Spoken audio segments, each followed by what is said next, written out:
देखो यार, अगर तुम लोग रिको सेट के फैन हो तो ये वीडियो तुम्हारे लिए मस्ट सी होने वाली है, क्योंकि गाइज एडब्ल्यू के अंदर रिको सेट ने ऑफिशियली कॉन्ट्रैक्ट साइन कर लिया है। एडब्ल्यू में डार्बी एलन के वर्ल्ड चैंपियन बनने को लेकर डब्ल्यूएन की बहुत बड़ी रिपोर्ट आ रही है। वॉन एरिज के ऑल इन पर अपीयर होने को लेकर टोनी खान ने काफी बड़ा खुलासा कर दिया है। तो गाइज वहीं अगले साल यूके में एडब्ल्यू का कौन कौन सा शो होगा, इसको लेकर बहुत ही बड़ी अपडेट आ चुकी है। तो गाइज चलिए बिना किसी देरी के शुरू करते हैं इस वीडियो को। और सबसे पहले बात करेंगे एडब्ल्यू के डायनामाइट के व्यूअरशिप की। बात करें एडब्ल्यू के डायनामाइट के व्यूअरशिप की तो गाइज ये चीज़ तो आप सभी को याद होगी। लास्ट वीक जब एडब्ल्यू ने डायनामाइट किया था तो एडब्ल्यू डायनामाइट को करीबन 7,03,000 व्यूअरशिप मिली थी, जो एडब्ल्यू डायनामाइट की एवरेज व्यूअरशिप थी। बट यहीं इस हफ्ते एडब्ल्यू के ऑल इन का जब गो होम एडिशन डायनामाइट हुआ तो एडब्ल्यू डायनामाइट की व्यूअरशिप शॉकिंगली लो जा चुकी है। और इस हफ्ते एडब्ल्यू के यूके में पहले डायनामाइट को करीबन 6,98,000 व्यूअरशिप मिली गए, जो लास्ट वीक के मुकाबले 5,000 कम है। और गाइज ऑल इन के गो होम एडिशन डायनामाइट के व्यूअरशिप के डाउन जाने के बाद डेफिनेटली सोशल मीडिया पर काफी लोग एडब्ल्यू का मजाक बना रहे हैं, क्योंकि ये डायनामाइट एडब्ल्यू के साल के बिगेस्ट पेपर व्यू का गो होम एडिशन डायनामाइट है। बट गाइज वहीं सेम टाइम के ऊपर काफी लोगों का ये भी कहना है कि एडब्ल्यू के इस हफ्ते का डायनामाइट शो लाइव ना होकर बल्कि ऑलरेडी टेप हो चुका था, और इसी रीजन की वजह से शो के स्पॉइलर लीक होने की वजह से काफी सारे लोगों ने शो को नहीं देखा। तो गाइज वहीं एडब्ल्यू डायनामाइट के डीएनसी के साथ हेड टू हेड जाने की वजह से भी एडब्ल्यू डायनामाइट के व्यूअरशिप के लो होने को लेकर बातें हो रही गए। और गाइज क्योंकि मंडे को भी डब्ल्यूडब्ल्यूई के रॉ की व्यूअरशिप डीएनसी की वजह से डाउन गई थी, तो गाइज इसीलिए एडब्ल्यू के ऑल इन के गो होम एडिशन डायनामाइट के व्यूअरशिप भी पॉसिबली कंपटीशन की वजह से डाउन गई है। वेल गाइज मैं डेफिनेटली बोलना चाहूंगा कि एडब्ल्यू कंपनी यहाँ पर कोई भी कंपटीशन पर है, इस चीज को कोई भी जस्टिफाइड नहीं कर सकता है कि ऑल इन के गो होम के एडिशन की डायनामाइट के व्यूअरशिप 7 लाख को क्रॉस नहीं कर पाई गए। और ये यहाँ पर डेफिनेटली एडब्ल्यू कंपनी के लिए बिल्कुल बढ़िया नहीं गए। बट गाइज जहाँ तक बात रही एडब्ल्यू के डायनामाइट के टेप होने की, तो गाइज ये बात तो मैं आपको ऑलरेडी बता चुका था। एडब्ल्यू के इस हफ्ते के डायनामाइट के यूके में होने की वजह से एडब्ल्यू कंपनी ने यहाँ पर उनके डायनामाइट को लाइव ब्रॉडकास्ट नहीं किया, क्योंकि यूके और यूएसए का टाइम डिफरेंस होता है। और नॉर्मली एडब्ल्यू यूएसए में जिस टाइम पर डायनामाइट करती गए उससे करीबन 6 घंटे पहले एडब्ल्यू ने यूके में डायनामाइट किया था। और इसी रीजन की वजह से यूएसए में जब एडब्ल्यू का डायनामाइट उनके नॉर्मल टाइम स्लॉट पर ब्रॉडकास्ट हुआ तो एडब्ल्यू डायनामाइट यहाँ पर लाइव ना होकर बल्कि टेप ब्रॉडकास्ट हुआ। बट गाइज यहीं एडब्ल्यू के आवाज यहाँ पर मीडिया कॉल के अंदर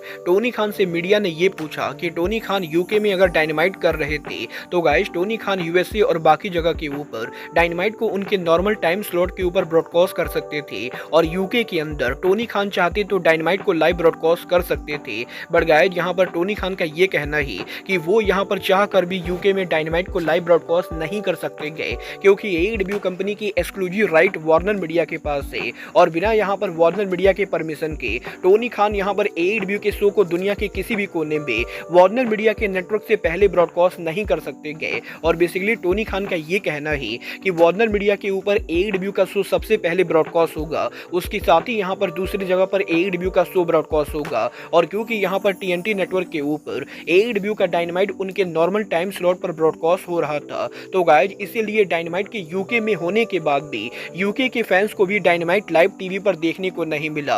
और इसी रीजन की वजह से इंडिया में भी इस हफ्ते का डायनामाइट लाइव नहीं आया था। वेल गाइज ये तो बात है एडब्ल्यू के डायनामाइट के व्यूअरशिप की। बट गाइज चलिए फिलहाल आगे बढ़ते और बात करते हैं एडब्ल्यू में डार्बी एलन के वर्ल्ड चैंपियन बनने की। वेल गाइज बात करें अगर यहाँ पर डार्बी एलन की, तो गाइज ये बात तो हम सभी लोगों को मालूम है, डार्बी एलन एडब्ल्यू कंपनी के one of the original superstar है। और डार्बी एलन की पॉपुलैरिटी आज के टाइम पर काफी ज्यादा है, और सोशल मीडिया के ऊपर भी काफी सारे लोग इस चीज को लेकर डिमांड करते गए कि एडब्ल्यू को डार्बी को वर्ल्ड चैंपियन बनाना चाहिए। वेल अब यहाँ पर डार्बी के वर्ल्ड चैंपियन बनने को लेकर डब्ल्यूएन की बड़ी रिपोर्ट सामने आ रही है। गाइड यहाँ पर डेव मेल्जर का ये कहना है कि एडब्ल्यू कंपनी डेफिनेटली यहाँ पर डार्बी को चैंपियन बनाने को लेकर डिस्कशन कर रही है। और ऑलरेडी यहाँ पर बैक स्टेज के ऊपर एडब्ल्यू कंपनी ये प्लान कर चुकी है कि डार्बी एडब्ल्यू पर वर्ल्ड चैंपियन कब बनेंगे। और गाइज क्योंकि डार्बी ऑलरेडी यहाँ पर एडब्ल्यू के अंदर एडब्ल्यू के रॉयल रैम्पेज को जीतकर एडब्ल्यू के वर्ल्ड चैंपियनशिप के नंबर 1 कंटेंडर बन चुके गए, तो गाइज इसीलिए डब्ल्यूएन का ये बोलना है कि जब यहाँ पर एडब्ल्यू कंपनी इस साल डायनामाइट ग्रैंड स्लैम करेगी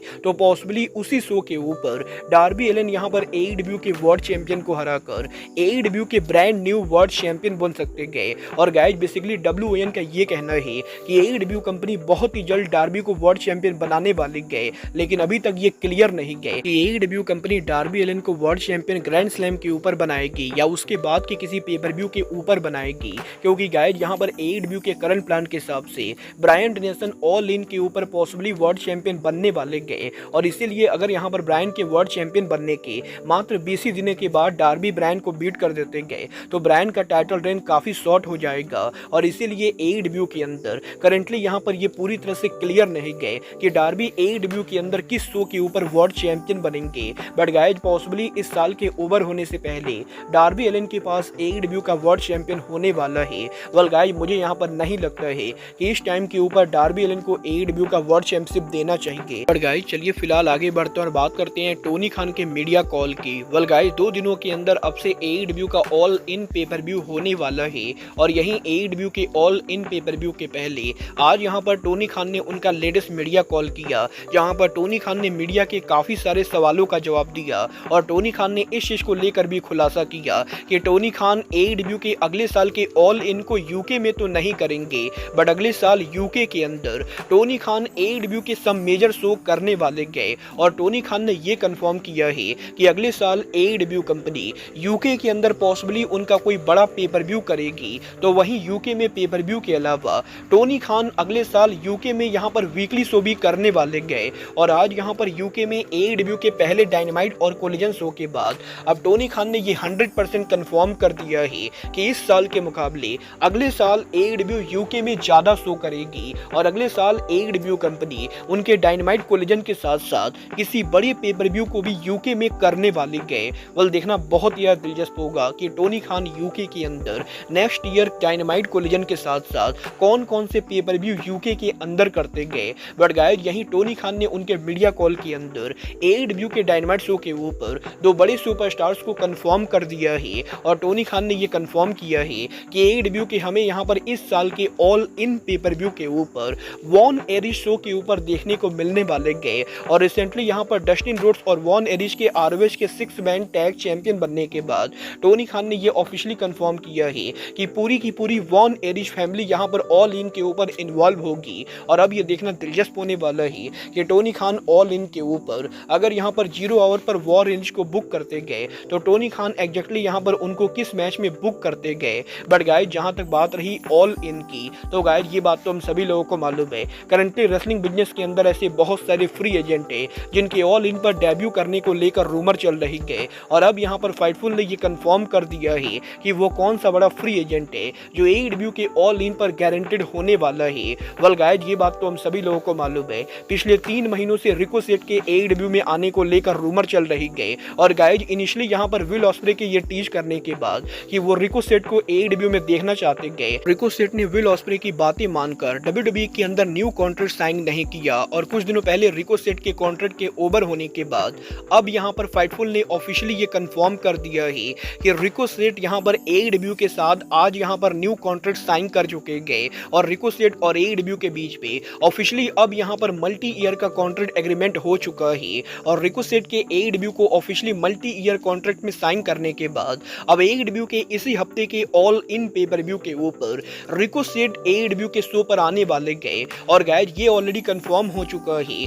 कि रिको सेट यहाँ पर लंदन के अंदर AEW के ऑल इन पेपर व्यू के लिए होंगे। और अभी यहाँ पर ये क्लियर नहीं गए कि रिको सेट ऑल इन पर एग्जैक्टली शो पर कैसे अपीयर होंगे, बट ये यहाँ पर 100% कंफर्म है कि रिको सेट AEW के साथ ऑफिशियल कॉन्ट्रैक्ट साइन कर चुके गए और वो यहाँ पर AEW के ऑल इन पेपर व्यू पर डेब्यू करेंगे। वाल आपको क्या लगता है रिको सेट AEW के ऑल इन पर किस मैच में डेब्यू करेंगे? आप लोग मुझे कमेंट करके बताइए। बट गाइज अब आज के इस वीडियो में बस इतना ही। मैं मिलता हूँ आपसे अपने अगले वीडियो में। बट गाइज तब तक के लिए goodbye, good night and bang.